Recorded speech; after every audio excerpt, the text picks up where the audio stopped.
Hey everyone, welcome back to our study called Ceaseless Prayer, looking at Colossians chapter 1 here, and today we're in 12 through 14. Last time we talked about having a life empowered for endurance and patience with joy. We talked about knowledge and wisdom, and so now we're going to be talking about praying with thanks. So first we want to pray for thanks for qualification. The first description of salvation is the idea of being qualified to share in the inheritance of the saints in light. So first, God qualifies us. It is by grace through faith that we come to be qualified and not by works. That's important. He qualified us by the work of Jesus on the cross, not our works, his work. Second, we're qualified to possess a share of the inheritance. This has to do with adoption.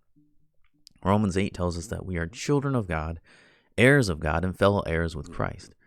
We have been adopted by no doing of our own into the family of God, and therefore we're entitled to his inheritance. Third, this inheritance is with the saints in light. All Christians are saints. All Christians are children of light, according to 1 Thessalonians 5:5. These are your brothers and sisters, these saints in light. It's not a special group of people that did amazing things, cool things, had a great time, did miracles, and then the church says, oh, you're a saint, where the rest of these lowly Christians are not saints. No, all Christians are saints. The Bible makes it clear. Paul calls the churches, the people of the church, saints. He doesn't say, well, because, we have decided to confer this upon you that you are now a saint, and then you will have a special day in the church calendar. It doesn't say that. That's something that came along a long time later, but Paul calls all the Christians saints.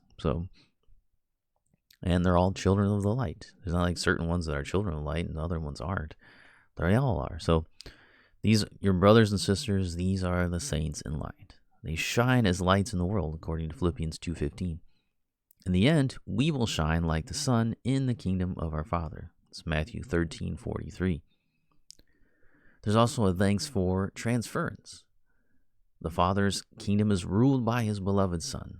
When we are saved, he transferred us from the domain of darkness to the kingdom. Notice that Satan has a domain. He doesn't have a kingdom. Notice that, Paul uses two different words here. A domain is an authority and power given to rule a particular area. It is a conferred power. This is a delegated empowerment. He's saying this is your area of authority, but someone else still has ultimate authority over that.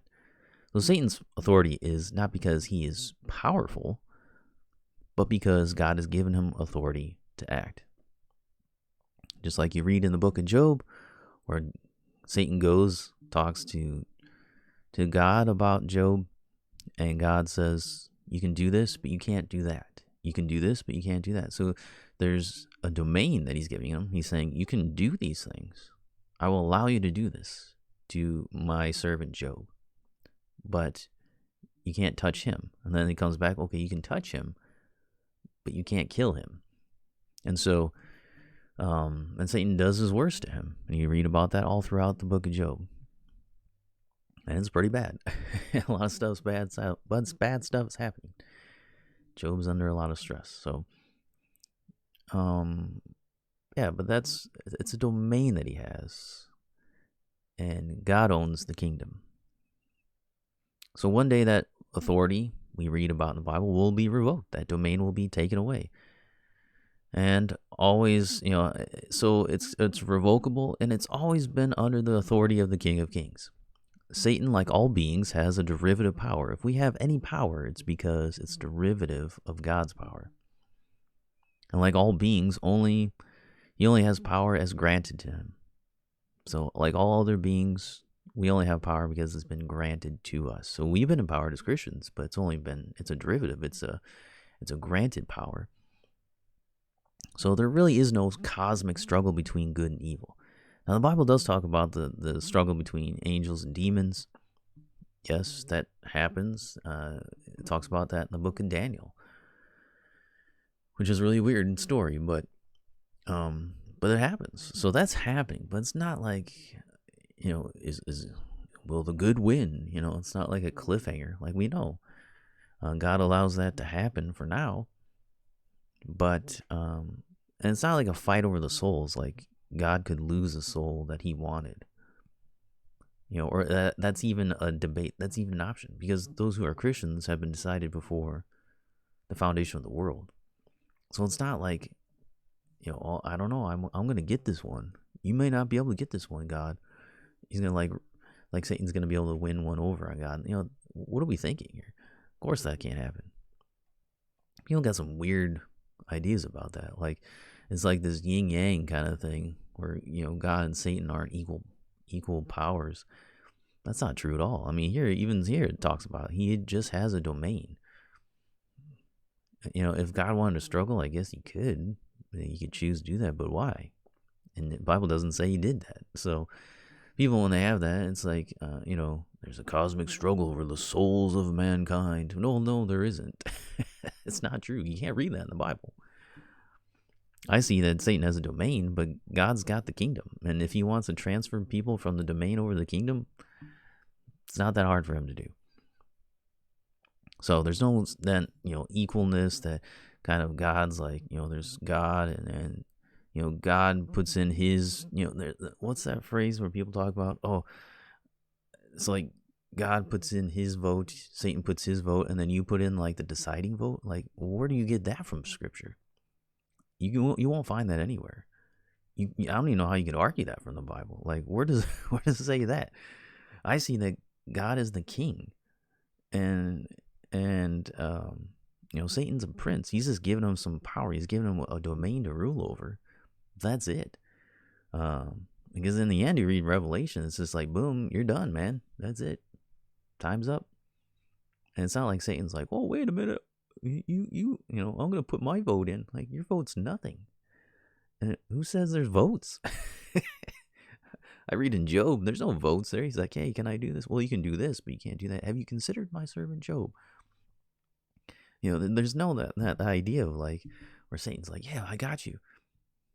There's none of that. So I don't know why people do that. It's like God's in control. I think I know why they do that. That's because they want to have the ability to choose salvation themselves apart from God or even apart from Satan. But then they like the idea of cosmic struggle and battle between, for the souls of mankind. It sounds cool, but it's not biblical. So, Satan's domain of darkness only exists because God has a plan and purpose for it. And yeah, it's going to bring Him all glory. That's it. So when God is ready, He'll bring that domain to an end. There's no fighting. I mean, if you look at it, even the armies of mankind gather together, it says, and what's that? They're dead just by the word of His mouth. Because that's how He created all things. So by the word of His mouth, He can end all things. There's really no fighting there. It doesn't make any sense. And a lot of the false teachers like to build Satan up to be bigger than what he actually is. He is a formidable foe against us, but not against God. He's not a foe of God.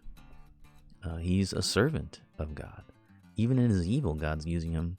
So just like He used Joseph's brothers.